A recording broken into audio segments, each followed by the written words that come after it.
have my boy here pull your head off. How about a magic trick?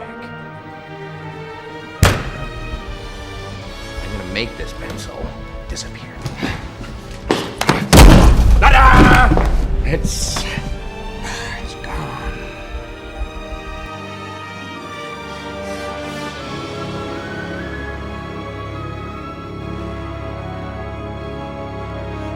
Hello everyone and welcome to a brand new episode of Ranked and Reviewed. I am your host, Tomye West, and joining me as always is my co-host, Alanins Maximus.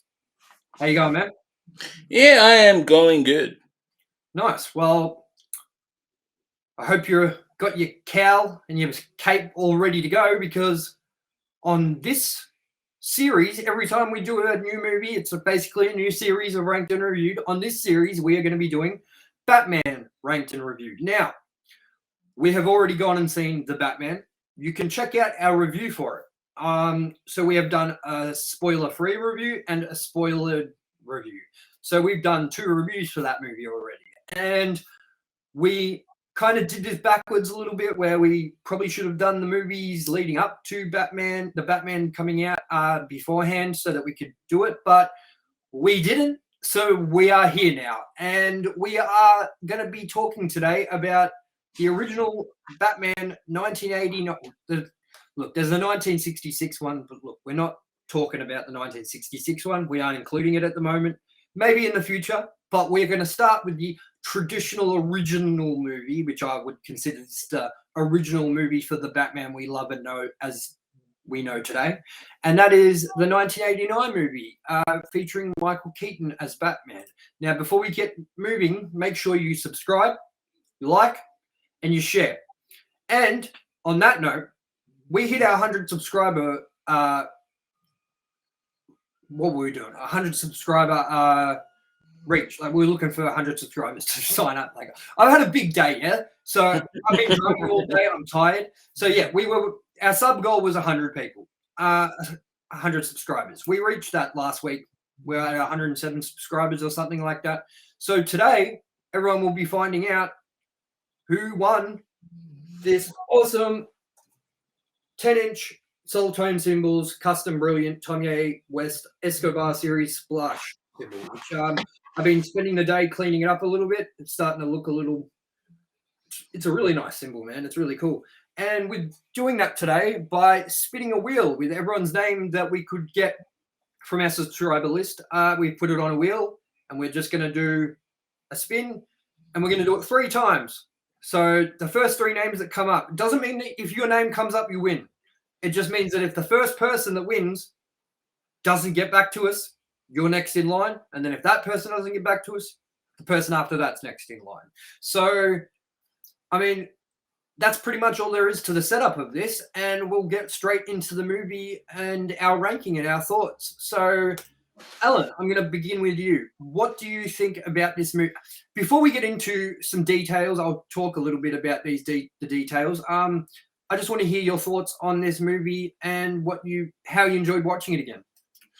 I thoroughly enjoyed it, and I've regularly watched this movie because it is one of my favorite Batman movies. I'm a big fan of Tim Burton, at least most of his stuff, and Danny Elfman as a composer and soundtrack writer. So there's just a lot of elements I really dig about this movie, and it was just really good to watch over it again. It's always a good time. There's many things I like about it, big things and small. Awesome, man. Well, before we get too much deeper into it, I just thought I'd bring up some of the facts with the movie, which is that this movie was made in 1989 with a PG-13 rating in America. 2 hours and 6 minutes this runs for. IMDb rating, 7.5 out of 10. And the blurb is: the Dark Knight of Gotham City begins his war on crime with his first major enemy being Jack Napier, a criminal who becomes the clownishly homicidal Joker. Now, this movie stars Michael Keaton, Jack Nicholson, and Kim Basinger. Little bit of trivia: Jack Nicholson made the studio put his name above Michael Keaton's, even though he isn't Batman and Michael Keaton is. Just thought that was something a bit interesting. I think he got paid a lot more than Michael Keaton at the time too for this role. This was directed by Tim Burton and written by Bob Kane, Sam Hamm, and Warren Scarron. I'm sorry, but I'm not saying that right. And we are looking quickly at the box office results, which the budget was $35 million estimated. Opening weekend in US and Canada, $40 million. And then gross US and Canada, $250 million. And then gross worldwide, we're looking at $411 million, which is a big return on $35 million for a budget estimated. Now that we've gotten away with that, what do you think about all of that stuff? Were you aware that Jack Nicholson demanded that? And I did not know that he did that, but it sounds about right. Yeah. I'm not sure how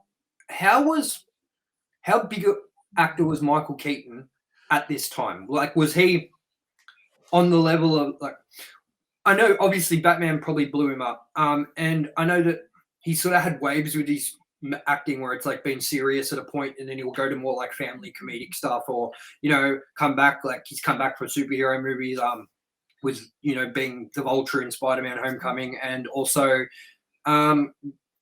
apparently coming back as Batman in the Flash movie coming up. So that's interesting to see. But are you aware of his sort of what he was like in the 80s before this role, or?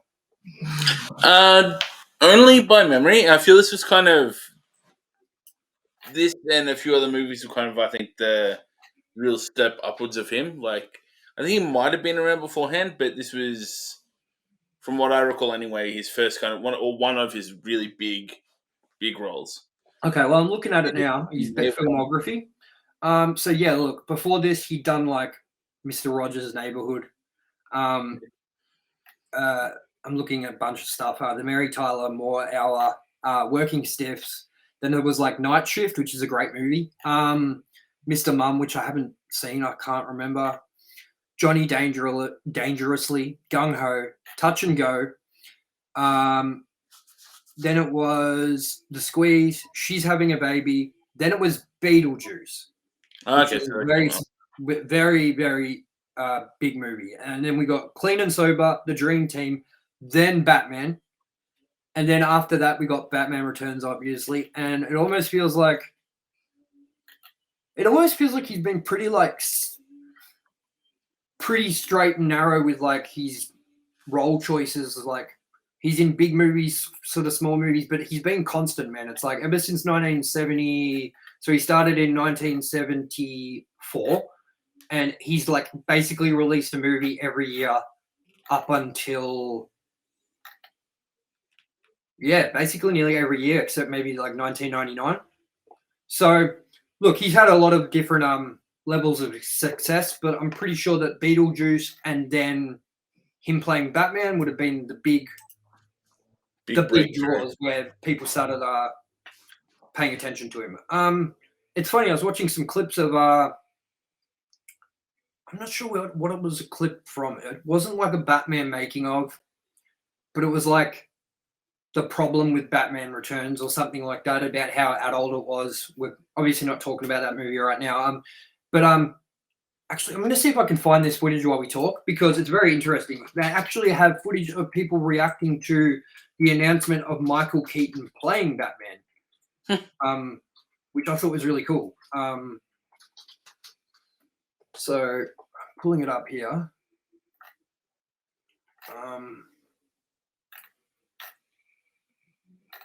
Okay, no, I can't find it. If I can find it, I'll bring it up later. But yeah, there was all these oh, here we go.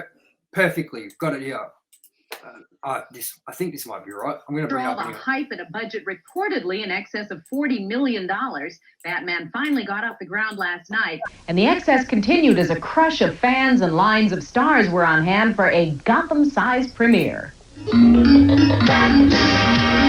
It wasn't Gotham City, but everyone in town turned out to see one of the most eagerly awaited films of the year. Batman brought out Batmaniacs and celebrities at its Los Angeles premiere. Nice outfit. Wait till they get a load of me. I'm so nervous. I don't know what to do. I feel like I'm at the Academy Awards. It's incredible. I'm just excited about the whole thing. I am a Batman fan. Biff, bam, Biffy, sow. star Michael Keaton wasn't talking as he walked in, neither was Jack Nicholson, who arrived after the film had started. But their performances as Batman and the Joker got rave reviews afterwards, especially from those fans lucky enough to get one of the free 1,000 seats at the premiere. It was a fantastic movie, and Jack Nicholson was great. I've loved Batman for a zillion years. I was worried that with all the publicity, people were, it might not live up to it. It surpasses it. This is great. And the stars were just as enthusiastic. It's powerful, it's mythic, it's big and psychologically complex and entertaining. Jack Nicholson, just brilliant, completely out of his mind. It's truly unbelievable. I mean, Michael Keaton is as good as it gets. Jack Nicholson, there is no one else to play the Joker. It is unbelievable. Batman opens in theaters nationwide on Friday, and by the looks of things, if you start lining up now... So, yeah, like, I didn't find the clip I wanted to, obviously, but there are clips of him being like, people being like, he's short, he's balding, he's, like, not handsome enough, he's not big enough, and kids being like, this is the wrong decision, and all this stuff, and then everyone coming out and being like, all right, my bad, you know what I mean? So... I don't know, I just thought it was cool to run that clip because it kind of is taking us back to when this movie got released, sort of giving us a vibe of what we still get today, which is everyone talking about how shit this new Batman is going to be playing Batman, and then they come out and they're like, this fucking Batman movie was awesome. So I thought it was interesting to sort of bring up those comparisons there. It's always really happened. It's like, most Batman castings, everyone's like, oh, shit, no. And then they come out going, that was great. It's like, when are we going to learn? So, yeah, like, we'll go into this movie sort of in more in depth now that we sort of scraped the surface of what happened when it was released. I think it's hilarious, by the way, that Jack Nicholson showed up after the movie had begun. Yeah. And then the news reporter was like, and even the actors were very proud of it. He was like, I got my money, I'm all good. So let's begin with the plot of this movie. How do you feel about the character of Joker, the plot, and how do you feel about the setup of this whole movie? I like it. I think it's weird how they linked it being that Jack Napier guy. To my knowledge, that was a new character for the movie. As far as I know, I don't know how. The one thing I don't know if I like is that they made it that he killed Batman's parents. I think that we didn't. I don't know. I just didn't like that. I don't think that should be the Joker that did that, or who he was before he was the Joker. But other than that, I'll just say I think he's my favorite Joker outside of Mark Hamill voicing the Joker. He's the right kind of unhinged, and I think his brutality is limited by the fact it's PG. Like, if we had it an M rating or an MA or whatever, I think he'll be on toe to toe with his kind of extreme kind of violence in that as well, like we see with Ledger. Yeah, I think overall he was, I think he's my favorite Joker. That's surprising for me to hear, man, because while I found a new respect for Jack Nicholson's Joker after rewatching this movie, because look, I was like you when with Indiana Jones with this movie, where I hadn't seen this movie in 25 years. You know what I mean? Like, I must have been 8 years old, yeah? So my memory of Jack Nicholson was always not very clear, not very thought out. And when I tried to rewatch the movie, I wasn't doing it for the reason we're doing it now as a pure enjoyment thing. It's a bit, just the action and stuff is a bit sort of dated. You know what I mean? Yeah, so definitely. Just some parts, when the Batman swords in, you can see the strings on him and shit like that. Yeah. So for me, this movie, while I loved Batman, and obviously I must have loved this Batman movie as a kid because I have a photo of me dressed in a Batman costume, around that time. Not 89 because I was born 88, so maybe when Batman Returns came out. So I must have been fond of this movie and Batman Returns at that young age, but I have no memory of like what Jack Nicholson did with that acting, what how Michael Keaton was in it, and everything like that. But it's interesting to hear that you still, after rewatching it, have the opinion that your favorite Joker is Jack Nicholson and not Heath Ledger, whereas I watched this movie and found a whole new respect for it and really fucking enjoyed this movie for the first time ever, really, I think, except for when I was a kid, but still can't put Jack Nicholson over Heath Ledger. And I'm interested to why. What is it about Heath Ledger's performance that you're not super hyped about? Because to me, it sounds like there's something about the Ledger performance that just doesn't hit home for you. Am I correct with that? Yeah, I think with Ledger, he played a great crazy person and at times a great Joker. But to me, the thing I like about the Joker is he's that brutal side, but he's just there's that clown side as well, like the big drawn out gun, the bang flag kind of thing. The stupid laughing at himself constantly in a comical way. I think Ledger lacked that a lot as a whole for the movie, which I think why I put Nicholson above it is the main there. What I do like about this movie, and it's something you touched on, was the Jack Napier aspect to this, which is that they gave Joker a solid origin. This is like, this feels like the way, like if we were to repeat the origin story of Joker over and over like we do with Bruce Wayne and it's always the fucking same thing, this would be the way I'd go for the Joker origin story if I was creating the Batman movie, which is make him like this crime boss, like Jack Napier. He has an accident where he falls in a vat of acid and it turns his skin white. And rather than having to wear white face paint, he just has to wear normal like foundation and shit to make himself look kind of normal.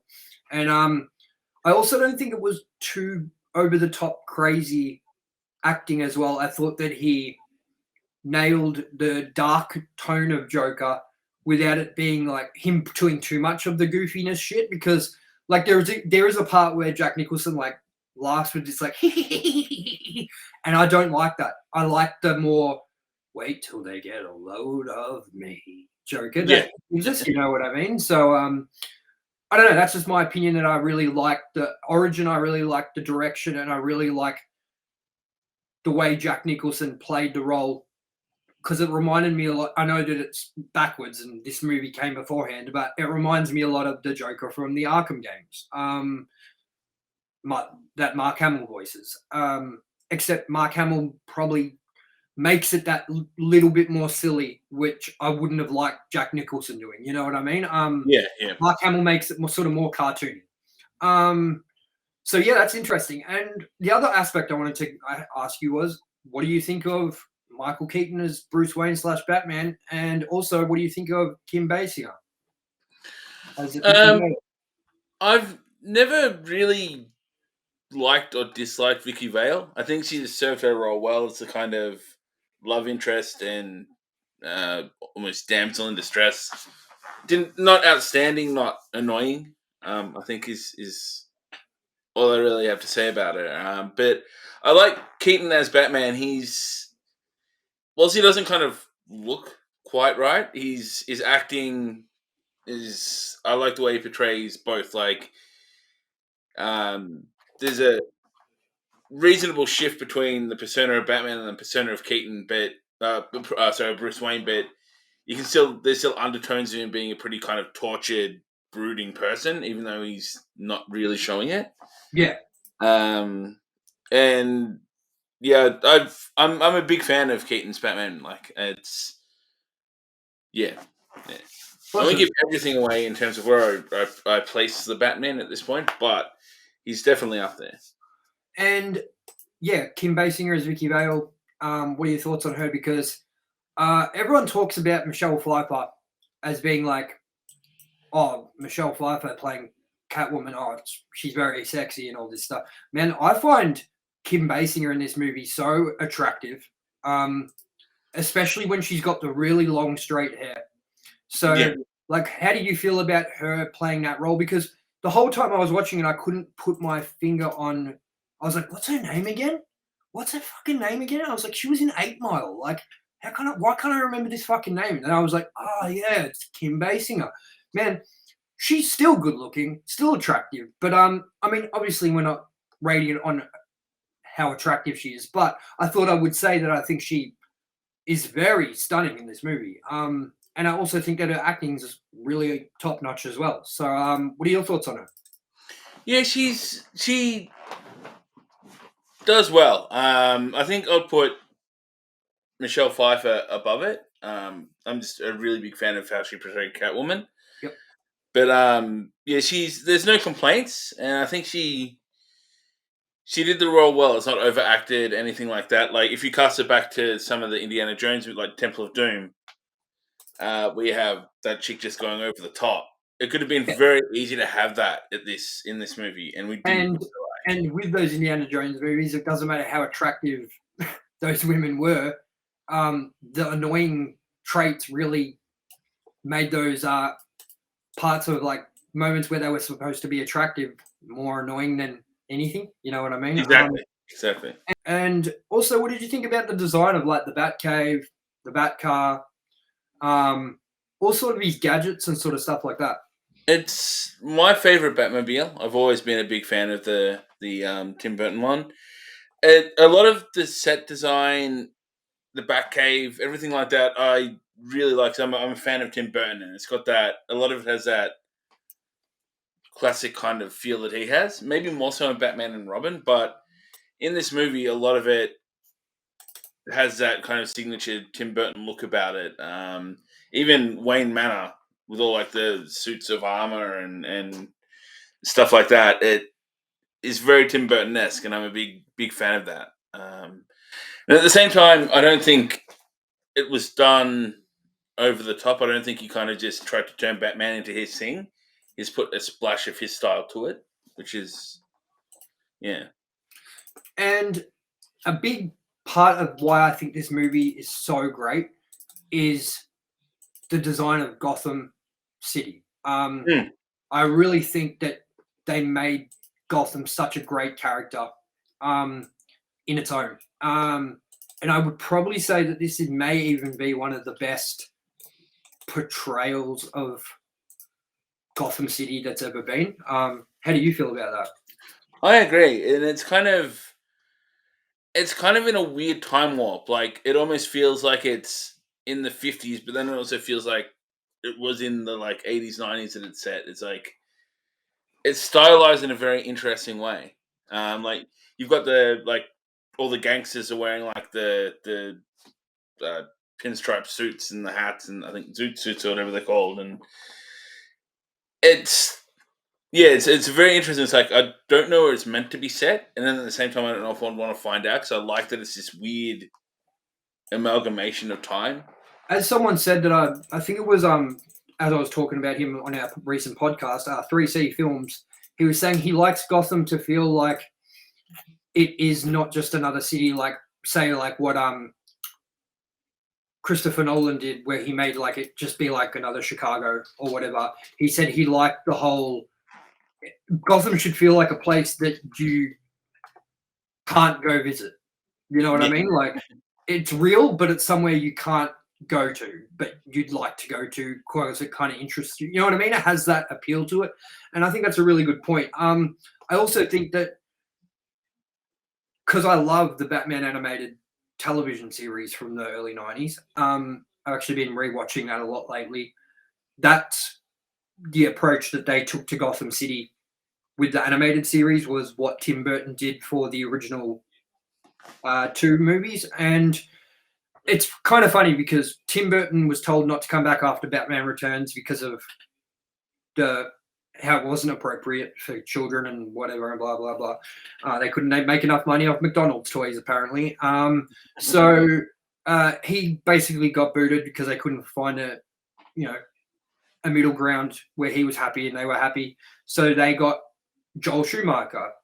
And apparently Tim Burton was still, and his production company was still the people that produced and designed the city and all the miniatures and stuff like that. So it's interesting because in Batman Forever and Batman and Robin, as far as I can remember, they take a huge dive into like being way more like grandiose and sort of like ridiculous, like Gotham City, like way too fictional Gotham City, you know, like just silly statues and like, you know, big sweeping shots and all that. And I found it interesting that Joel Schumacher went for that really sort of like campy look, campy feel, and then like that really over the top feel of Gotham City. But Tim Burton was still directly behind that, a few of those decisions. It's kind of interesting to see what we would have gotten in another parallel, like in a parallel universe where Tim Burton would have been able to keep going in that line of like Batman Returns. Then I'm sure, I think it was the next movie was not going to be called Batman Forever, but it was going to be called Batman something else, and it was meant to be Tim Burton. But apparently Joel Schumacher came on. They said they needed something a lot more fun and family friendly, and that's what he did. And then apparently they said, we want more of that. Let's take it further. And that wasn't the right option later on, but we'll find out about that later, I'm sure. So, I mean, what stood out to you in this movie that worked? What didn't work? It's dark, and it's also, well, there's one scene that's watching it, the Smilex scene with the news reporter. Like back when this came out, I was 5 or 6. And I was fucking terrified of this scene and the trading card of it. It was just, the card it was back when you got like packets of cards and they had bubble gum in them. Then it was just a picture of bubble gum ever. Yeah, you had bubble gum that tasted like cards and cards that smelled like bubble gum. They inverted it. Just the picture of her like smiling dead. And my brother used to like torture me with it. Like, you come up and like, just like, hey, in my face, being the bigger brother. Yeah. Actually rewatching it to this day, still seeing that scene, it still gives me this kind of innate terror because it's really dark, but also in a way that'll still get you a PG rating. It's just, that scene definitely stands out to me. I think also on a personal level, but a lot of the Joker's kind of kills in that, I really like the buzzer, even though it's very dated special effects. I think it's just done really well, and it's especially to keep a low rating, but still be somewhat brutal when you think about it, like cooking a person alive, things like that. I think it's a lot of thought, I think, went into it to keep it where it was and to try to still have it aimed at kids. Like, yeah. That's another thing I wanted to talk to you about is what your thoughts on like how Batman moves in this movie, because as a lot of people might be aware of, Michael Keaton could have not moved his neck in this outfit, so he was stiff the entire time. What do you think about all that, and how it's sort of like, I even think it's been a problem, it was a problem in the Christopher Nolan trilogy too. Like, I think in The Dark Knight, I think maybe it was Batman Begins where he couldn't move a lot still and he's very stiff. And then maybe in The Dark Knight, they updated it to be a little bit more superior, but I'm not sure. That could have been left till The Dark Knight Rises. So, look, we're going to rewatch those and find out. But, like, what do you think about the Batsuit and how he sort of moves? Because I noticed that a lot in this movie, and that would be one of my main criticisms of this movie, would be just that Batsuit was so impractical, and it kind of has moments of very silliness. There's one moment that actually made me laugh that I think is exactly that, was how hard was it for him to move in the suit, where he's running away with Vicki Vale and they're going across the street and he's doing this goofy, like, half joggy run thing. It's like, you poor bastard. It's like, I almost laughed at it. It's like, it's not meant to be funny, but it looks ridiculous. He's just like...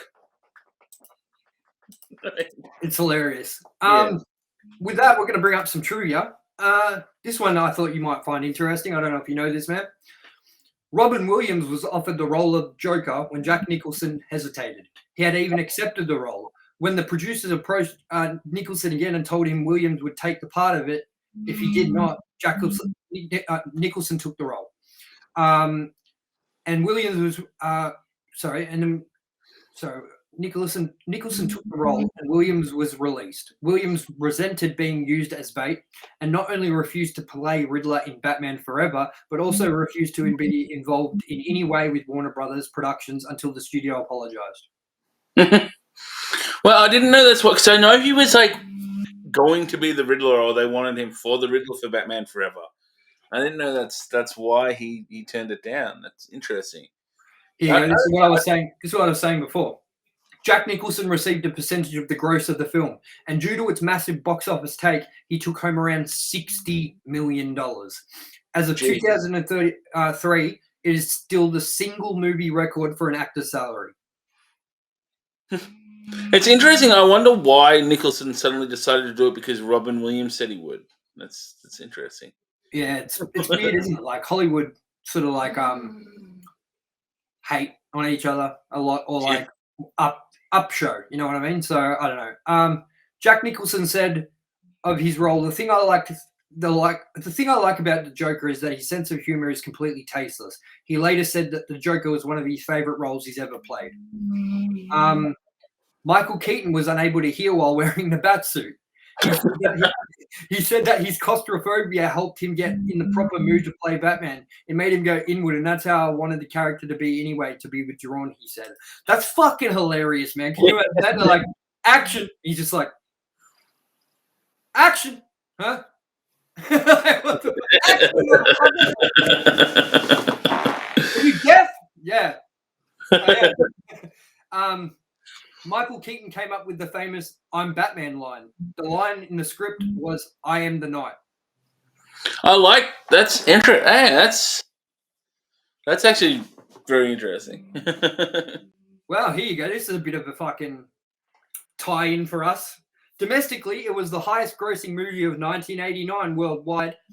It came second to Indiana Jones and The Last Crusade. Oh. And we will go with another one. Shortly after completing the film, Tim Burton said, "I like parts of it, but the whole movie is mainly boring to me. It's okay, but it was more of a cultural phenomenon than a great movie." He also wasn't enthusiastic about how Prince's songs were used in the film. As time has distanced him from the stressful production of the film, he has become more favorable of it. That's another thing we should probably talk about, is the fact that Prince's music was featured so heavily in this. And it's weird, man, because every time a Prince song in this movie comes on, I'm like, they wanted Michael Jackson. That's who they really wanted in this movie. Because every song Prince made for this movie sounds like Michael Jackson. Not saying like just voice sound, just the music style and the like, you know, the 80s sort of like electric pop where the you know what I mean? So like, I don't know. I don't know if that's the case and they couldn't get Michael Jackson because he was too expensive or busy or whatever.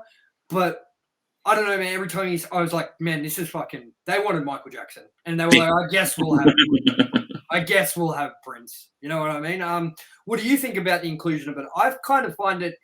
Not only do I find it sort of like irrelevant, I also found it sort of like I would have just preferred stock standard symphony music rather than the Prince bits, because I don't like the 80s music taking me out of the film because it was so set back in that era. Like, what are your thoughts on it? I think it was overdone a bit. Like, the only scene I think it worked in was the scene where they're like messing up all the artwork, because actually it's like a source thing. They've got the boombox. They're playing the music. I think that worked there, but I think it should have been less included other places. Because you've got this whole Danny Elfman kind of dark, epic score the rest of the way through. Then suddenly it's like, dun, dun, dun. I love Prince, but it kind of pulls you out of it. It's like, one, you kind of go, oh, wow, I remember the 80s. And then... Well, it reminds me of like... Contrast. I mean, it was early 90s, the Ninja Turtles movies. But, like, it reminds me of the starting of that movie, which, by the way, is so fucking good. And it does suit the Ninja Turtles more than it does suit Batman, where, like, you know, they're down in the sewers and it's the...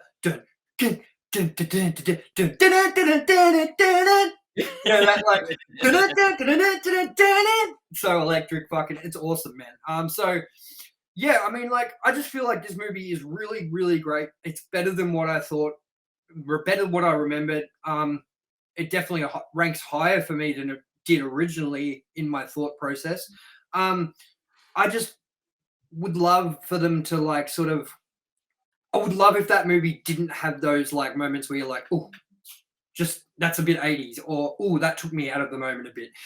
For those slight few moments, this movie is timeless. Apart from those slight like additions, so like them adding such an 80s icon of like Prince to the thing, I felt like almost was like the wrong decision because it didn't age well. It didn't age with the movie the way the movie aged. And I think the movie and the soundtrack, I think Danny Elfman is amazing and fucking nailed exactly what Batman is and should sound like.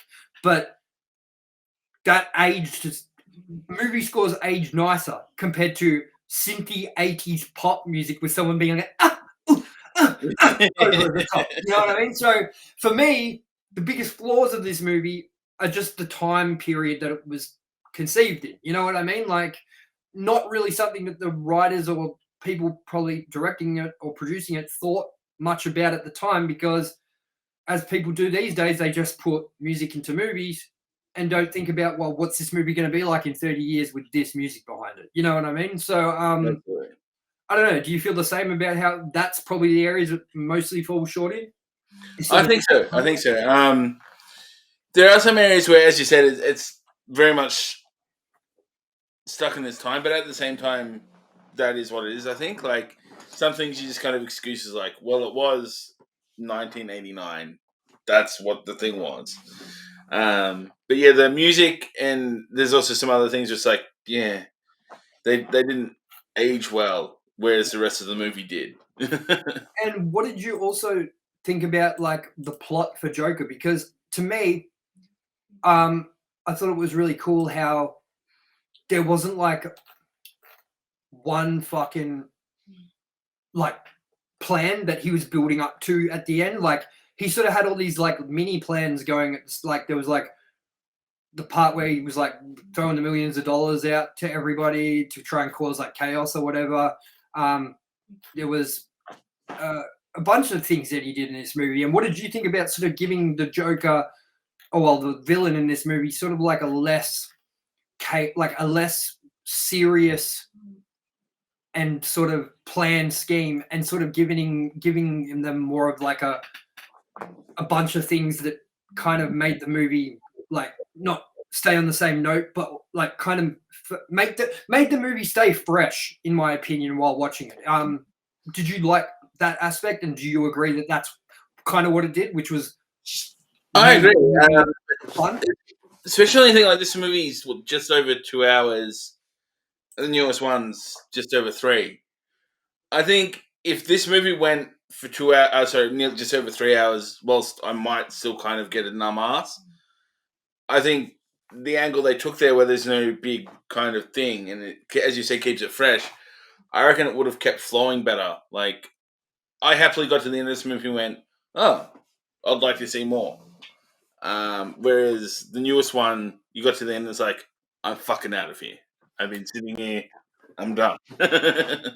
I agree totally, which is going to bring us, we may as well show it now. We're going to bring it up. This is our official ranking for Batman compared to the Batman.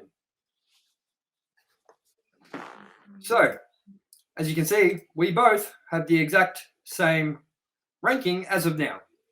Now, is this going to stay like this? Probably not. I don't think it will. I'm sure it's going to change quite a lot. Now, I want everyone to remember how many movies we're going to be doing in this series. Now, we've done the Batman already, so you can forget another review for that. We're just going to rank it compared to the others. We've got Batman 1989, Batman Returns, Batman Forever, Batman and Robin, Batman Begins, The Dark Knight Rises, Batman vs. Superman, the Lego Batman movie, which brings us to today, which is crazy because we're going to be fucking doing every one of these. So yeah, everyone we're sitting here wondering, like, why aren't you including the 1966 Batman? This is the answer, because there are too many Batman movies. Mask of Phantasm is another one that we'd have to kind of include if we were going to go down that route, which is an animated Batman movie, but it got shown at cinemas. I don't know. Then it'd be kind of hard to be like, well, do we watch the Justice League with Ben Affleck one? Or do we? And then that means if we're watching I know we're watching Batman v Superman, but that movie kind of can stand on its own without you having to have watched Man of Steel. But like, if we do then have to watch Justice League, and then we do have to watch all the movies Batman appears in, like, we're going to be here all year. So is that how you feel about it, Alan? Like, I definitely do. And there are some gems, which I'll bring up now, like this. Yeah, man, that is a good one. That is good. That is good. That's really good. And that's the thing, man, is like, I'd love, do I have it still? Fuck, I don't. I had Under the Red Hood. Have you seen that? Yes. What a great Batman movie, man. Like, one of the best, you know? And I know we just can't do it because with our lineup for the rest of the year of movies we're reviewing and stuff, we're already going to be squeezing in these Batman reviews. But we really wanted to do them and thought it was the right time. So, I mean, that's where we rank it at the moment. And, I mean, look, let's just give it a verdict out of 5. What would you give it a 5 out of 5? I'll probably give this movie, considering all things, probably a solid 3.5 to 4. I would probably give this a 4. As I said, I liked it a lot more than I thought I would. I liked it a lot more than the new movie, The Batman. This movie flew for me compared to The Batman. The movie, The Batman, just was, I don't know, like, I've been in this, like, with Batman, it's always been the same. I want a dark Batman. I want a Batman that doesn't have a problem with shooting squeezing the trigger. You know what I mean? Like, I want a dark, brooding Batman that's kind of given up on trying to be good and just has gone like, fuck it. I can't do this anymore. You know what I mean? Like, I like that Batman, but I almost feel like the Robert Pattinson method to that of acting was it was too dark, man. Like, it was so one note the entire movie. Like, and by the way, I'm not shitting on the movie. I enjoyed the movie. It was fine. It was a bit long, but it was depressing and sad the entire movie. Like, not sad, but you know what I mean. Just like there was no joy. Therapy. There was no joy to be had coming out of that movie. Like, I remember, as I said in our review, if you haven't checked it out, go check it out. I left that movie being like, all right, Alan, that was really good, man.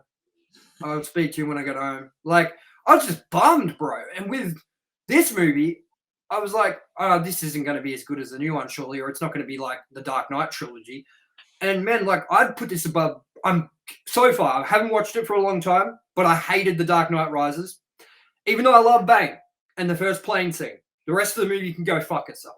So I'd put this above Dark Knight Rises. But that's what's going to be interesting about doing the rest of this review series is seeing where all of this lands now, because I did not expect this first movie to land where it did for me. So it just goes to show that anything can happen, and it does. So, yeah. I mean, that's pretty much all I have to say on the movie. I thought it was really fun, enjoyable. If you haven't seen it, obviously, what are you doing? It's really old now. It's like 33 years old. But yeah, is there anything else you wanted to quickly say before we sort of wrap up and get into our winning people of our sub goal? That is about everything. And I think if you haven't seen it, you definitely should, especially like if you like Tim Burton, that even raises more questions of why you haven't seen it. Like, see this movie, it is good. And if you like Men in Tights, 80s jam music, Prince, and Kim Basinger, any of those, give it a watch. And you know what, man? I'm the night. I'm vengeance.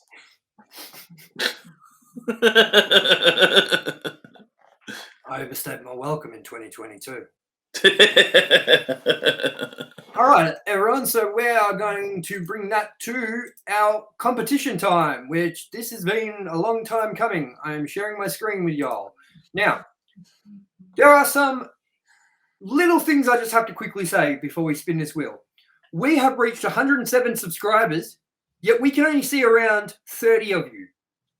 So, for everyone that is a subscriber and your name isn't on the wheel, please hit us up and we will make sure that you get maybe your name twice on the next sub goal we do or whatever, but we did our best job. So you have basically 1 out of 32 chances to win this symbol. And what we are going to do is we are going to spin the wheel 3 times, just in case we can't get onto the winner, second winner, third winner. So without further ado, Alan, any guesses to who's it going to be? I reckon Crossfire Effects, because I don't know what that is. I'm going to go Dan Sweetman. And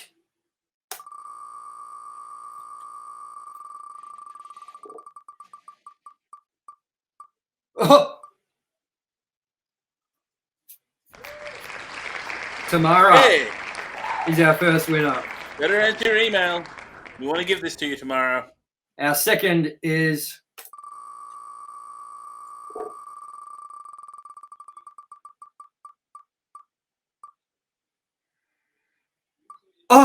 Scary's Reviews. That is scary. That is very scary. There you go, man. And 3.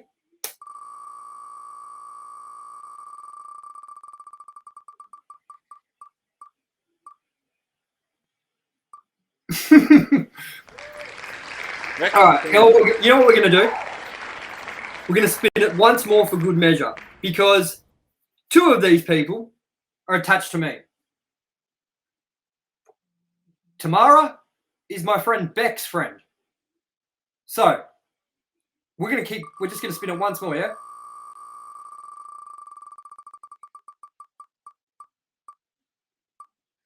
Kermit, no. So, everyone, congratulate Tamara as the winner. She will be receiving the symbol, and if she doesn't reply or respond or want it, it'll go on to number 2. And if he doesn't want it, or whoever it is, Scary, we know Scary, it's Nick. If Nick doesn't want it, we'll move on to I know for a fact we can just cross out right now. I'm crossing her out. Beck won't want it. She's not interested. So Kermit Knight, Tamara, Scary, we'll let you know if something don't. We'll let you know if one of you's have won it. Whoever wants it replies, gets it. So congratulations. How do you feel about that, man? I feel good. I've been excited for this moment, and it's here. And yay! Yeah, it's good, man. We finally managed to get our sub goal.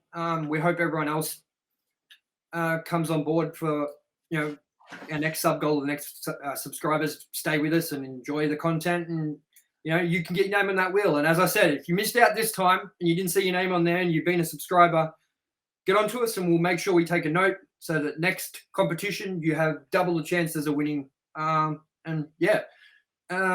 sort of been a bit of a rough show today compared to usual, just because literally I've been out drumming. I got home, I walked in, I quickly edited some stuff for our podcast stuff, and we got straight into the review of the movie. So sorry if I was a little off to everyone today, but still I think this was a very good episode. It actually flew by recording it. So we've been talking for nearly an hour. Yeah, dude, and that's what I mean. This review felt like talking like we have and how quick it went, kind of went how this movie did, very quickly. It doesn't feel like the Batman. No. And he didn't overstay his welcome, man.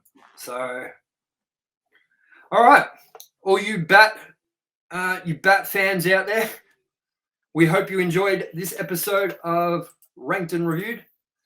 And I am your host, Tomye West. Joining me as always, my host, Alanins Maximus. And we will see you next week for the continuation of Batman Ranked and Reviewed with our Batman Returns review. And remember, if you haven't, subscribe, like, and share. And stay loud. Peace.